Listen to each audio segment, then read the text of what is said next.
નમસ્તે મિત્રો, ગયા વિડિયો લેક્ચરની અંદર આપણે અજૈવિક વાહકો જે પરાગની અંદર મદદ કરતા હોય એવા અજૈવિક વાહકો વિશે અભ્યાસ કર્યો હતો।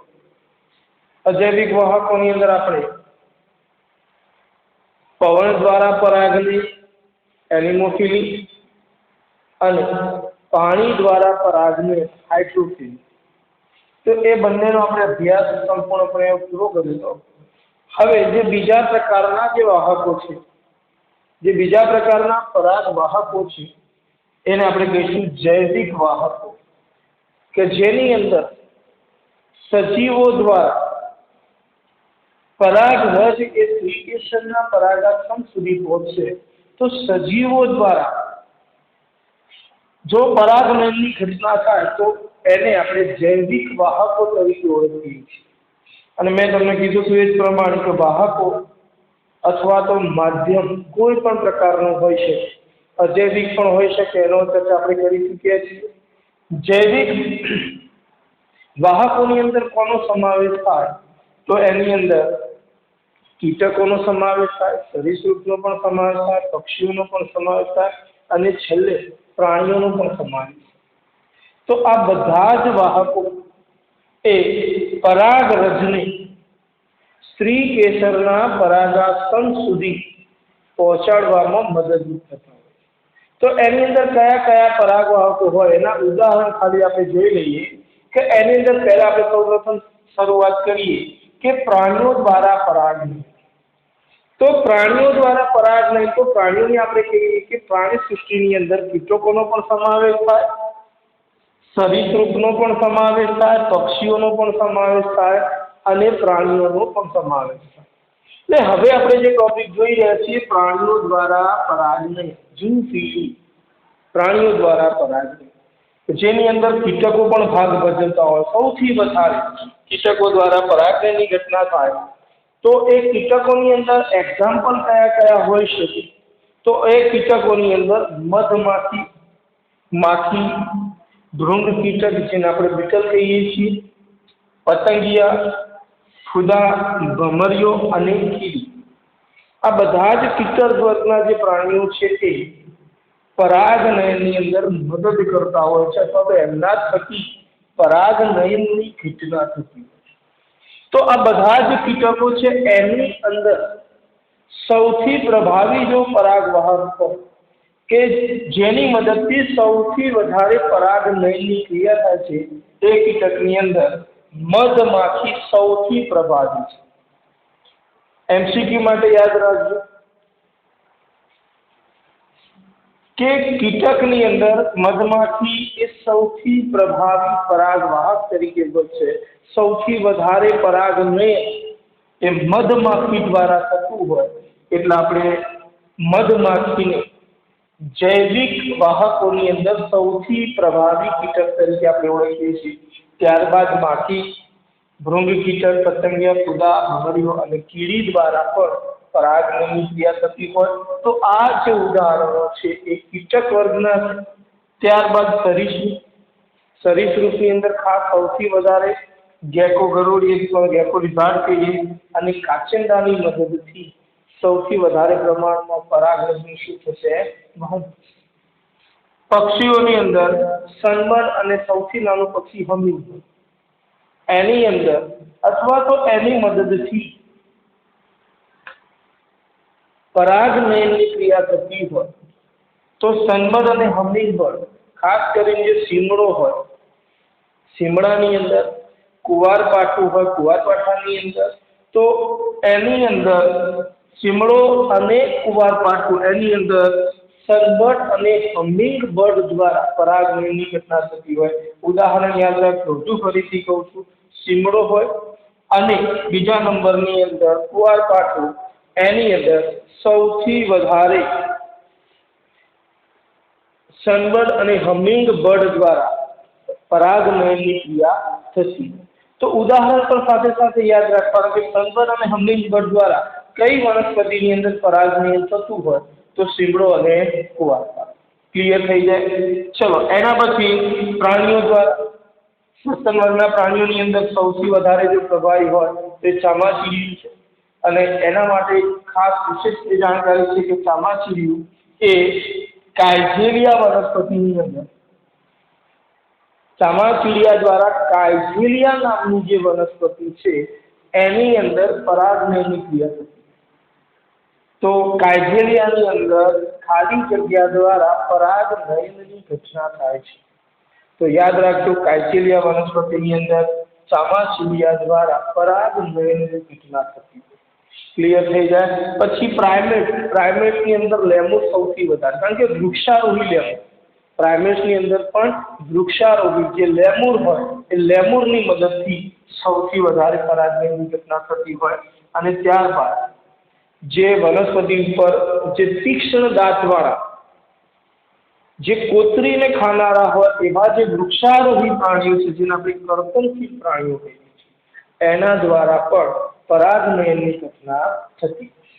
તો ક્લિયર થઈ જાય. હજુ ફરીથી કહું કે પ્રાણીઓ દ્વારા પરાગનયનની અંદર કીટકો પણ ભાગ લેતા હોય, સરીસૃપ પણ ભાગ લેતા હોય, પક્ષીઓ અને પ્રાણીઓ પણ એની અંદર ભાગ લેતા હોય. પરંતુ સૌથી પ્રભાવી જો પરાગનયન અથવા તો કયા સજીવની મદદથી સૌથી વધારે પરાગનયનની ઘટના થતી હોય તો યાદ રાખજો, મધમાખી એ સૌથી પ્રભાવી છે. તો કીટકની અંદર મધમાખી, માખી, ભૃંગકીટક, પતંગિયા, ફૂદા અને ભમરી એના એક્ઝામ્પલ યાદ રાખજો. સરીસૃપ ગેકો, ગરુડિયમ, કાચિંડો. પક્ષીઓ દ્વારા સનબર્ડ અને હમિંગબર્ડ. મેં કીધું એ પ્રમાણે ફરીથી હજી કહું છું કે સીમડો હોય, કુવારપાઠું હોય, ઘણી વખત પીળી કરેલનો પણ ઉલ્લેખ એની અંદર કરેલો હોય. તો એ ત્રણ જેટલી જે વનસ્પતિ છે એની અંદર સનબર્ડ અને હમિંગબર્ડ દ્વારા પરાગનયનની ઘટના થતી હોય. છેલ્લા નંબરની અંદર પ્રાણીઓ દ્વારા સસ્તન વર્ગની અંદર ખાસ ચામાચીડિયા દ્વારા, પણ કઈ વનસ્પતિની અંદર? તો ચામાચીડિયા દ્વારા કાઇઝેલિયા નામની વનસ્પતિની અંદર પરાગનયનની ઘટના થાય છે. એમસીક્યુ માટે ખૂબ જ અગત્યની બાબત છે. ત્યારબાદ પ્રાઇમેટ જે વૃક્ષારોહી લેમુર છે એની મદદથી સૌથી વધારે આપણે કહીએ છીએ કે એની અંદર પરાગનયનની ઘટના થતી હોય. અને વૃક્ષારોહી જે તીક્ષ્ણ દાંતવાળા હોય, કર્તનશીલ જે પ્રાણીઓ હોય એની મદદથી પણ પરાગનયનની ઘટના થતી હોય. તો આ ટોપિક થયો ઝૂફિલી અથવા તો પ્રાણીઓ દ્વારા પરાગનયનની ઘટના. ક્લિયર થઈ જશે આ બાબત. ચલો એના પછી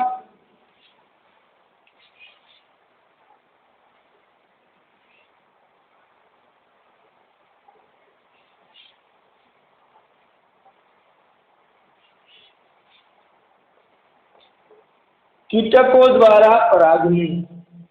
હવે આપણે ડિટેલિંગમાં જવાનું છે. આ પ્રાણીઓની અંદર પણ ખાસ કરીને સૌથી વધારે કીટકો દ્વારા પરાગનયન. તો શરૂઆત કરીએ આપણે જે વનસ્પતિની અંદર કીટકો દ્વારા પરાગનયન થતું હોય તો એ વનસ્પતિને આપણે કહીએ છીએ કીટ પરાગિત વનસ્પતિ.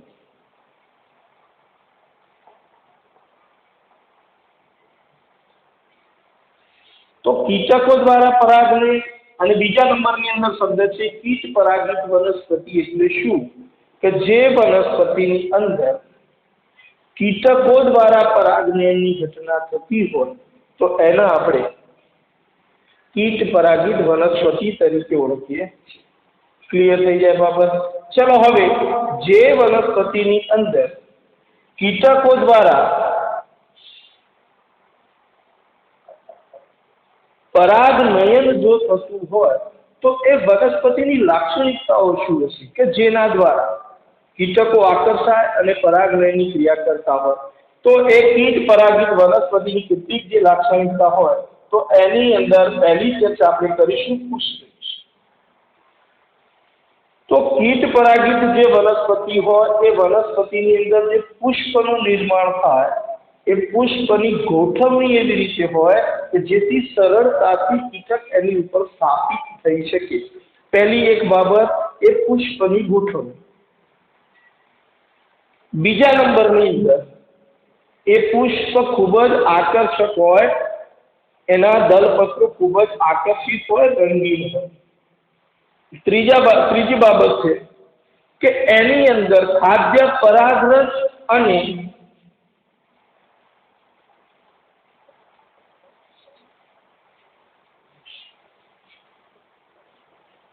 મધનો સ્ત્રાવ થતો.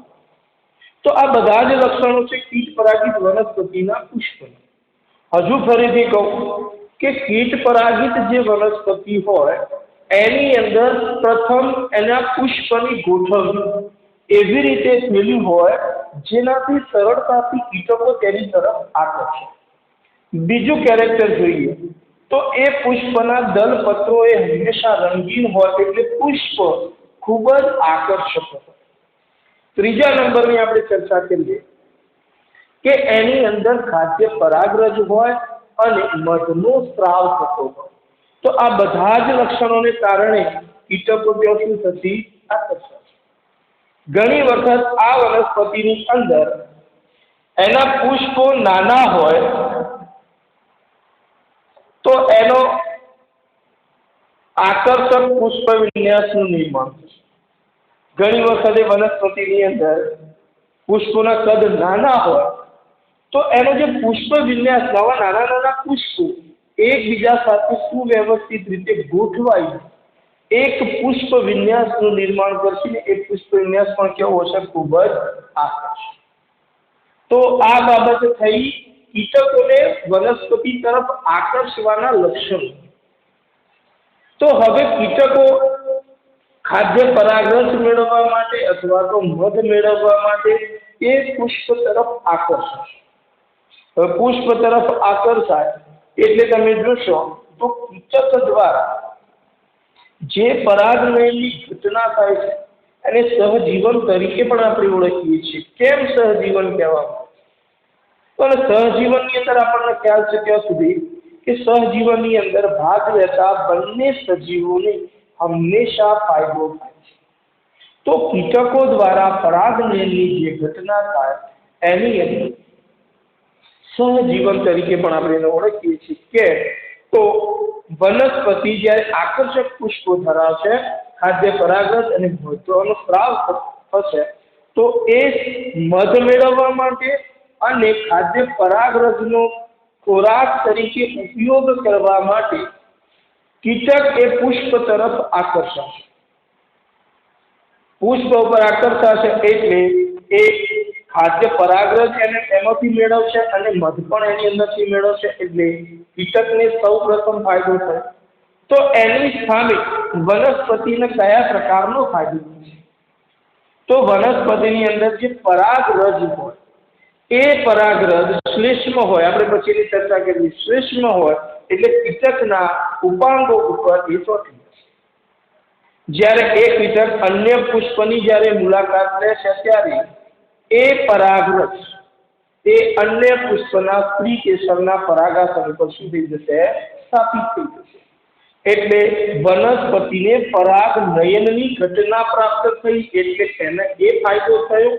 જ્યારે કીટકને ખાદ્ય પરાગરજ અથવા તો આપણે ખોરાક પ્રાપ્ત થાય. તો તમે જોશો તો બંને સજીવોને પારસ્પરિક રીતે એકબીજાથી ફાયદો થાય છે. એટલા માટે સહજીવન તરીકે પણ ઓળખીએ. ક્લિયર થઈ જાય બાબત? તો હવે આ વાત છે પુષ્પની, કીટકો આકર્ષવાની. તો એની જે પરાગરજ હોય એ પરાગરજ કેવી છે? તો જે વનસ્પતિની અંદર કીટકો દ્વારા પરાગનયનની ઘટના થતી હોય એ પુષ્પની પરાગરજ એના ઉપર શ્લેષ્મનું આવરણ, એ શ્લેષ્મના આવરણના કારણે એ પરાગરજ જ્યારે કીટક પુષ્પની મુલાકાત લે છે ત્યારે એના ઉપાંગો પર ચોંટી જશે. બીજા નંબરની અંદર એની જે પરાગરજ છે પુષ્પની એ પરાગરજ સ્પાઇરલ અથવા તો કંટકીય હોય જેના કારણે કીટકના ઉપાંગો ઉપર અથવા તો શરીર ઉપર સરળતાથી શું થશે? ચોંટી જશે. જ્યારે એ કીટક બીજા પુષ્પની મુલાકાત લેશે ત્યારે એ પરાગરજ એ પુષ્પના સ્ત્રી કેસરના પરાગાસન ઉપર સ્થાપિત થઈ જશે. તો એ બાબત માટે પરાગરજની પણ કેટલીક લાક્ષણિકતા હોય. તો પરાગરજ પણ કેવી હોય? શ્લેષ્મીય હોય. બીજા નંબરની અંદર ઘણી પરાગરજ એ કંટકીય પર પરાગ, જેનાથી સરળતાથી શું થશે, કીટક દ્વારા એનું પરાગનયન થશે. ક્લિયર થઈ જાય બાબત. ઘણી વખત આપણી બુકની અંદર એક શબ્દ છે મધુરસ લૂંટા. અહીંયા તમે જો મેં તમને કીધું પરાગનયન એ સહજીવનની ઘટના છે, પારસ્પરિક ફાયદો થતો હોય એકબીજાને. પરંતુ ઘણા જે કીટકો છે એ ફક્ત ને ફક્ત પુષ્પની અંદરથી ખાદ્ય પરાગરચનો અને મધનો ફક્ત ઉપયોગ જ કરે છે, પરાગનયનમાં ભાગ લેતા નથી. એવા કીટકોને આપણે કહીશું મધુરસ લૂંટારા. ક્લિયર થઈ જશે. કેટલાક એવા પણ કીટકો છે જે પુષ્પની અંદરથી પરાગરચનો ખોરાક તરીકે ઉપયોગ કરશે અને મધનો પણ ઉપયોગ કરશે, પરંતુ એ કીટકો પરાગનયનની અંદર ભાગ લેતા નથી. એટલા માટે એ કીટકોને પરાગરજ અથવા તો મધુરસના લૂંટારા તરીકે ઓળખીએ છીએ. ખ્યાલ આવી જશે આ બાબત. તો હવે આપણે બે એક્ઝામ્પલની આપણે અહીંયા ચર્ચા કરવાની છે. એક સુરણની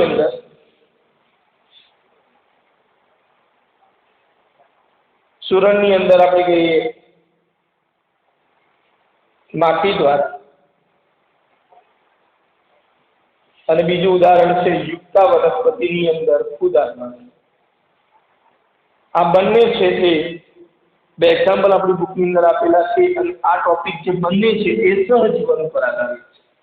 તો સુરણની અંદર જે માખી હોય, માખી એ સુરણનો જે પુષ્પવિન્યાસ હોય, લોબ પુષ્પવિન્યાસ હોય છે, એના પુષ્પની અંદર એ માખી એ પુષ્પની મુલાકાત લેશે, એની અંદરથી ખાદ્ય પરાગરજ અને બીજા નંબરની અંદર મધ પણ મેળવશે. પરંતુ એ જે માખી છે તે સુરણની અંદર જ્યારે પુષ્પની મુલાકાત લેશે તો એ પુષ્પની અંદર બીજાશયમાં, પુષ્પના સ્ત્રીકેસરના બીજાશયની અંદર એ પોતાના ઈંડા મૂકશે. તો તમે જોશો તો અહીંયા પરાગનયનની ઘટના પણ થાય માખી દ્વારા સુરણની અંદર, જ્યારે માખીને એક ઈંડા મૂકવા માટેનું એક યોગ્ય સ્થાન પણ એને પ્રાપ્ત થઈ જાય. તો અહીંયા તમે જુઓ પરસ્પર એકબીજાને લાભ થાય એટલે આપણે કહીએ સહજીવન. માખી દ્વારા સુરણની અંદર પરાગનયનની ઘટના થાય છે તો વનસ્પતિને પણ ફાયદો થાય છે. સુરણને જ્યારે માખીને ફાયદો બે પ્રકારે થાય છે. એક પરાગરજ પણ એને પ્રાપ્ત થાય, બીજા નંબરની અંદર એને ઈંડા મૂકવા માટેનું એક યોગ્ય સ્થાન પ્રાપ્ત. તો આ વાત થઈ સુરણ અને માખીના સહજીવનની. જ્યારે બીજી વનસ્પતિ છે યુક્કા. યુક્કાની અંદર જે ફૂદા હોય એ ફૂદા જ્યારે યુક્કા વનસ્પતિના પુષ્પની મુલાકાત લેશે ત્યારે એની પરાગરજ એ ફૂદા પર ચોંટી જશે. એ ફૂદું જ્યારે અન્ય પુષ્પની મુલાકાત લેશે એટલે પરાગનયનની ઘટના પણ થશે. પરંતુ એની અંદર પણ બીજું સહજીવન છે કે ફૂદા જે પુષ્પની મુલાકાત લેશે યુક્કા વનસ્પતિની અંદર એટલે પરાગરજ પણ મેળવશે, અને ત્યારબાદ એના બીજાશયની અંદર એ પોતાના ઈંડા મૂકશે. પરાગનયનની ઘટના યુક્કાની અંદર ફૂદા દ્વારા થાય છે, પરંતુ ફૂદા જે સજીવ છે એ ફૂદું એ યુક્તા વનસ્પતિના સ્ત્રી કેસરના બીજાશયની અંદર એ પોતાના ઈંડા મૂકશે. હવે એનાથી થશે શું કે જ્યારે ફલનની પ્રક્રિયા પૂર્ણ થાય તો એ ફલનની પ્રક્રિયાને અંતે જે બીજ બનશે એનો ખોરાક તરીકે ઉપયોગ કરશે ફૂદાના લાર્વા. ક્લિયર થઈ જાય. તો અહીંયા બે પ્રકારે ફૂદાને ફાયદો થાય છે. એક ઈંડા બીજાશયની અંદર મૂકશે, જ્યારે ઈંડાની અંદરથી જેમ જેમ ફલનની પ્રક્રિયા આગળ વધતી જશે પુષ્પની અંદર એમ ઈંડાની અંદરથી લાર્વા પણ બનતા જશે. તો એ લાર્વા જ્યારે બનશે એ વખતથી ફલનના અંતે બીજનું નિર્માણ થયેલું હોય એ બીજનો એક ખોરાક તરીકે ઉપયોગ કરશે. તો અહીંયા તમે જો બંને સજીવોને એકબીજાથી પરસ્પર ફાયદો થાય છે, એટલા માટે આપણે એને સહજીવન તરીકે ઓળખીએ. ક્લિયર થઈ જશે એ બાબત? તો આ વાત થઈ જૈવિક વાહકો સજીવો દ્વારા પરાગનયનની હતી. તો એની અંદર પહેલો જે ટોપિક હતો પ્રાણીઓ દ્વારા પરાગનયન, ઝડપથી હું રિવિઝન કરી લઉં. કીટકો દ્વારા પણ પરાગનયનની ઘટના થાય. કયા કીટકો? તો મધમાખી, માખી, બીટલ, પતંગિયા, ફૂદા, ભમરી અને કીડી. સરીસૃપની અંદર ગેકો, ગરોળી, કાચંડો, પક્ષીઓની અંદર સનબર્ડ, હમિંગબર્ડ, પ્રાણીઓની અંદર સસ્તન વર્ગની અંદર ચામાચીડી, પ્રાણીઓની અંદર લેમુર અને કરકસી પ્રાણી. પણ હવે યાદ રાખવાનું છે એ બાબત એમસીક્યુ માટે અગત્યની છે કે સૌથી પ્રભાવી પરાગવાહક કોણ છે? તો સૌથી પ્રભાવી પરાગવાહક એ મધમાખી છે. સીમડો, કુવારપાઠું અને પીળીકરણ જે વનસ્પતિની અંદર સનબર્ડ અને હમિંગબર્ડ દ્વારા પરાગનયનની ઘટના થાય. ચલો એના પછી કાઇજેલિયા નામની વનસ્પતિની અંદર ચામાચીડિયા દ્વારા આપણે કહીએ છીએ કે પરાગનયનની ઘટના. ત્યારબાદ લેમુર અને કર્તનશીલ પ્રાણીઓ દ્વારા પણ પરાગનયનની ઘટના. તો આ વાત છે પ્રાણીઓ દ્વારા પરાગનયન. હવે એની અંદર પણ ડિટેલિંગ કીટકો દ્વારા પરાગનયન. મેં તમને પરાગનયન કીટકો દ્વારા અથવા તો કીટકોને આકર્ષવા માટે વનસ્પતિના લક્ષણોની ચર્ચા કરી. એમાં પ્રથમ પુષ્પની ચર્ચા કરી. પુષ્પ આકર્ષક હોય, પરાગરસથી ભરપૂર હોય, મધનો સ્રાવ થતો હોય. બીજા નંબરની અંદર એની અંદર ખાદ્ય પરાગરજ હોય. પુષ્પ જો નાના હોય તો બધા જ નાના પુષ્પો એકબીજા સાથે વ્યવસ્થિત ગોઠવાય એક આકર્ષક પુષ્પ વિન્યાસનું નિર્માણ કરશે. અને બંને ઉદાહરણ પણ મેં તમને સમજાયા. તો આ વાત છે જૈવિક વાહકો, ઝૂફિલી અને એન્ટેમોફિલી, પ્રાણીઓ દ્વારા પરાગનયન અને કીટકો દ્વારા પરાગનયન. તો બે ટોપિક પણ આપણે પૂરા થઈ જશે. એટલે ટોટલ એક ટોપિક જે હતો પરાગવાહકો, અજૈવિક અને જૈવિક. પવન દ્વારા પરાગનયનની ઘટના, પાણી દ્વારા પરાગનયનની ઘટના એ અજૈવિકની અંદર, જ્યારે જૈવિકની અંદર પ્રાણીઓ દ્વારા પરાગનયન અને કીટકો દ્વારા પરાગનયનની ઘટના. હવે ટોટલી આપણે પરાગવાહકોનો ટોપિક હવે આપણે અહીંયા પૂર્ણ કરીએ છીએ અને નવો ટોપિક આગળ લઈએ આપણે.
ચલો હવે આપણે નવો જે ટોપિક છે ખૂબ જ અગત્યનો ટોપિક, એના વિશે આપણે ચર્ચા કરીએ.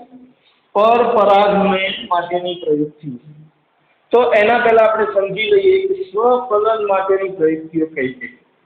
સ્વફલન માટેની પ્રયુક્તિ કે એવી અનુકૂલનો અથવા તો એવા અનુકૂલનો જેની મદદથી વનસ્પતિના પુષ્પની અંદર ફક્ત અને ફક્ત સ્વફલન જ થાય. તો એવી પ્રયુક્તિઓ કઈ હતી? તો એની અંદર આપણે ટોપિક સમજ્યા સમૃદ્ધ પુષ્પતા. તો બીજા નંબરની અંદર સહપક્વતા. સહપક્વતા અને આપણે કહીએ ઋતુપક્વતા આપણે શબ્દ સમજી લઈએ. તો પહેલા સહપક્વતા સમજી લઈએ. ચલો, સહ એટલે સાથે, પક્વતાનો મિનિંગ થાય પરિપક્વ થવું. ક્લિયર? સાથે પરિપક્વ થવું. પણ કોનું સાથે પરિપક્વ? શબ્દો પરથી આપણને આટલું પ્રાપ્ત થઈ જાય કે સહપક્વતા એટલે શું? સાથે પરિપક્વ થવું. પણ કોનું સાથે પરિપક્વ થવું? તો યાદ રાખવાનું કે પુંકેસરના પરાગાશય અને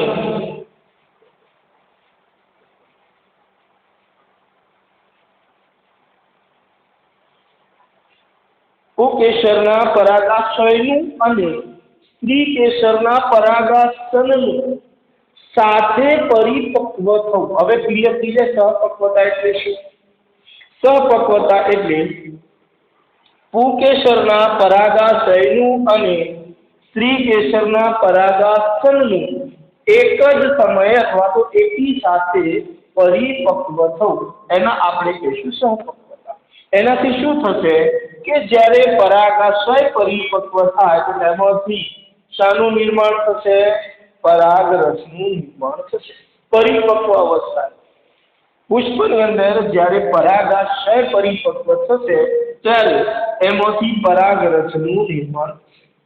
તો એની સાથે સાથે પરાગાશનની અંદર પણ જોઈએ તો પરાગાસન જ્યારે પરિપક્વ થશે ત્યારે પરાગરસ મેળવવા માટે સક્રિય બનશે અથવા તો પરાગરસ માટે ગ્રહણશીલ બનશે. ક્લિયર થઈ જાય? ચલો હવે જ્યારે પરાગાશય પરિપક્વ થાય તો એમાંથી પરાગરજ મુક્ત થશે. ક્લિયર? સ્ત્રીકેસરનું પરાગાસન જ્યારે પરિપક્વ બનશે ત્યારે એ પરાગરજ મેળવવા માટે સક્રિય બનશે અથવા તો પરાગરજ માટે ગ્રહણશીલ બનશે. જો બંને એક જ સાથે પરિપક્વ થાય, એક જ પુષ્પની અંદર જો પરિપક્વ એક જ સમય થાય તો એની અંદર હંમેશા શું થાય? સ્વફલન થાય. તો સહપક્વતા જે પ્રયુક્તિ છે એ પ્રયુક્તિ સ્વફલન માટેની છે. એટલે ખાસ સહપક્વતા શબ્દ સમજાય. સહપક્વતા એટલે પુષ્પની અંદર પરાગાશય અને પરાગાસન એક જ સાથે એક જ સમય પરિપક્વ થાય એને આપણે સહપક્વતા તરીકે ઓળખીએ છીએ. પરંતુ જે વનસ્પતિની અંદર જે દ્વિલિંગી પુષ્પ હોય, દ્વિલિંગી જે વનસ્પતિની અંદર પુષ્પ હોય તો એ પુષ્પની અંદર પુંકેસર પણ હોય અને સ્ત્રીકેસર પણ. એટલે એમની વચ્ચે વધુ પડતું આપણે કહીએ અંતઃસંવર્ધન થાય. અંતઃસંવર્ધન એટલે આપણે કહીએ દ્વિલિંગી પુષ્પ હોય તો એની અંદર સૌથી વધારે શું થશે? સ્વફલન થશે.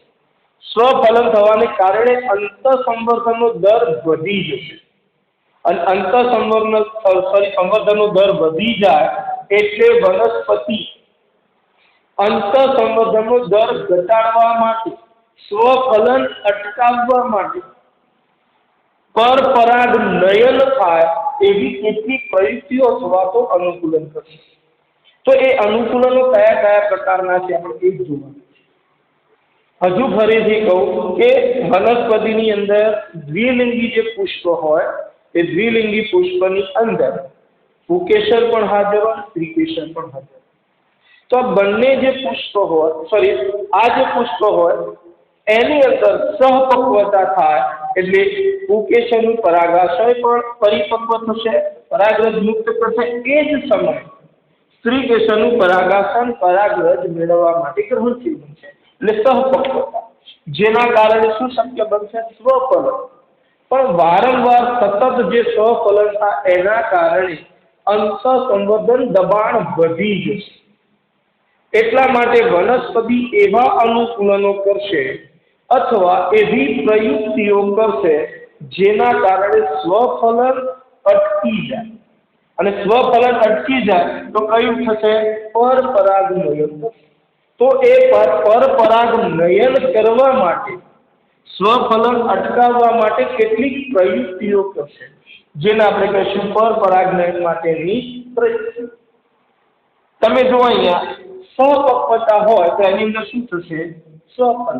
પરંતુ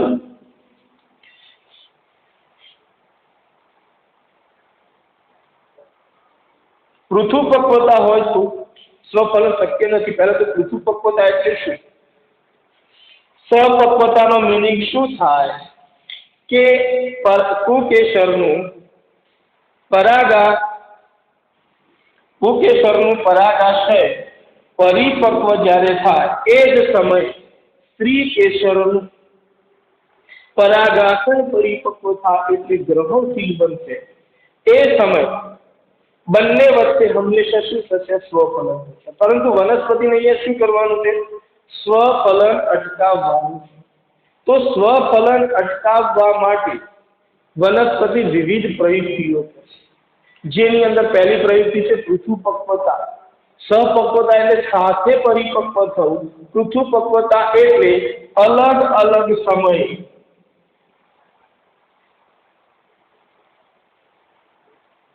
પરિપક્વ થવું. પણ કોનું અલગ અલગ સમય પરિપક્વ થવું? તો પૃથુપક્વતાની અંદર પરાગાશય અને પરાગાશન બંને જુદા જુદા સમયે પરિપક્વ થશે. એનો મિનિંગ એવો થાય કે જ્યારે પરાગાશય પરિપક્વ હોય ત્યારે પરાગાશન પરિપક્વ ન હોય, જેનાથી શું થશે? જો પરાગાશય પરિપક્વ થાય એમાંથી પરાગરજ મુક્ત થશે, પરંતુ એ જ સમયે પરાગાશન એ પરિપક્વ નથી અથવા તો પરાગરજ મેળવવા માટે ગ્રહણશીલ બનતું નથી. તો તમે અહીંયા વિચારો તો બંનેની અંદર અલગ અલગ સમય પરિપક્વતાનો સમય થાય અથવા તો પરિપક્વ થશે તો એની અંદર ક્યારેય સ્વફલન શક્ય બનતું નથી. તો એની અંદર હંમેશા શું થશે? પરપરાગણ, જેને આપણે પરવશ પણ કહીએ છીએ, તો એને જેનું કહેવું પણ કહીએ.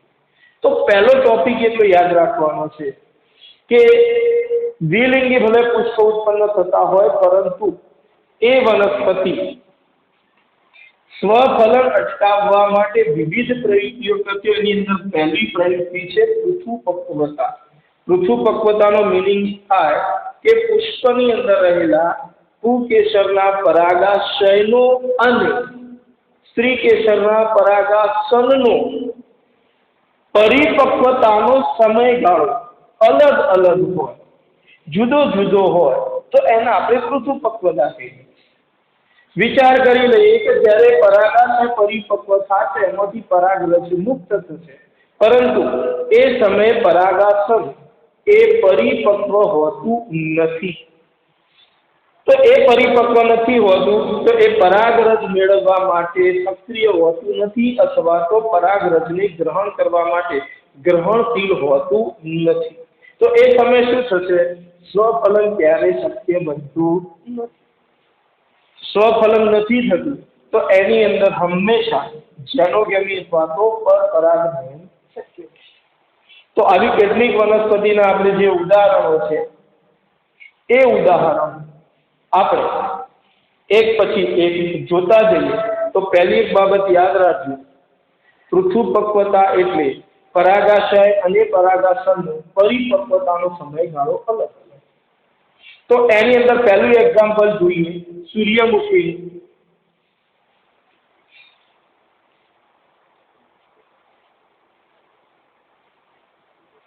સૂર્યમુખીની અંદર જ્યારે પરાગાશન સ્ત્રી કેસરનું પરાગાશન પરિપક્વ થાય એના થોડા સમય પહેલા પરાગાશય પરિપક્વ થાય. ક્લિયર થાય મગજમાં? હજુ ફરીથી કહું, સૂર્યમુખીની અંદર સ્ત્રી કેસરનું પરાગાશન પરિપક્વ થાય એના થોડા સમય પહેલા પરાગાશય પરિપક્વ થઈ જાય. જ્યારે પરાગાશય પરિપક્વ થયેલું હોય, પરાગરજ મુક્ત થાય એ સમયે સ્ત્રી કેસરનું પરાગાશન એ પરિપક્વ હોતું નથી અથવા તો ગ્રહણશીલ હોતું નથી. તો સૂર્યમુખીની અંદર આ રીતે પૃથુપક્વતા દર્શાવવામાં આવે, જેથી સ્વફલન થતું નથી અને એની અંદર શું થશે? પરપરાગણ. બીજું ઉદાહરણ છે પામનું. પામની અંદર પણ એ જ હોય, પરંતુ અહીંયા થોડો સમયગાળો ચેન્જ થાય. જ્યારે પામની અંદર પરાગાશન એ પરિપક્વ થાય એના ઘણા સમય પહેલા એનું પરાગાશય શું થઈ જશે? પરિપક્વ થઈ જશે, જેના કારણે પરાગાશન જ્યારે પરિપક્વ થાય એના ઘણા સમય પહેલા પરાગાશય પરિપક્વ થાય ને એમાંથી પરાગરજ મુક્ત થાય, પરંતુ એ સમયે પરાગાશય પરિપક્વ હોતું નથી. એટલા માટે અહીંયા તમે જોશો તો ઓટોગેમી અથવા તો સ્વફલન શક્ય બનતું નથી. સ્વફલન નહીં થાય તો એની અંદર જેનોગેમી શક્ય થશે. તો કેટલીક જે વનસ્પતિ જે દ્વિલિંગી પુષ્પો ધરાવે એની અંદર ખાસ કરીને દ્વિલિંગી જે પુષ્પ ધરાવે છે એ વનસ્પતિઓ અંતઃસંવર્ધન દબાણના કારણે સ્વફલન અટકાવવા માટે વિવિધ પ્રકારની પ્રયુક્તિઓ કરે. તો વિવિધ પ્રકારની પ્રયુક્તિ કરતી હોય તો એની અંદર પહેલી પ્રયુક્તિ છે પૃથુપક્વતા. મેં તમને સહપક્વતા પણ સમજાવી અને પૃથુપક્વતા પણ સમજાવી. સહપક્વતા એ સ્વફલન માટે જવાબદાર છે, જ્યારે પૃથુપક્વતા એ સ્વફલન અટકાવવા માટે જવાબદાર છે. પુષ્પની અંદર પરાગાશય, પુંકેસરનું પરાગાશય અને સ્ત્રીકેસરનું પરાગાશય એ અલગ અલગ સમયે પરિપક્વ થાય એને પૃથુપક્વતા કહે, જેના કારણે સ્વફલન અટકે છે અને જેનોગેમી એની અંદર જોવા મળે છે. તો બે ઉદાહરણ દ્વારા આપણે સમજ્યા, સૂર્યમુખીનું અને પામના ઉદાહરણથી સમજ્યા. તો આ વાત થઈ પહેલી પ્રયુક્તિ પૃથુપક્વતા, બરોબર છે, ઝડપથી જોઈ લો.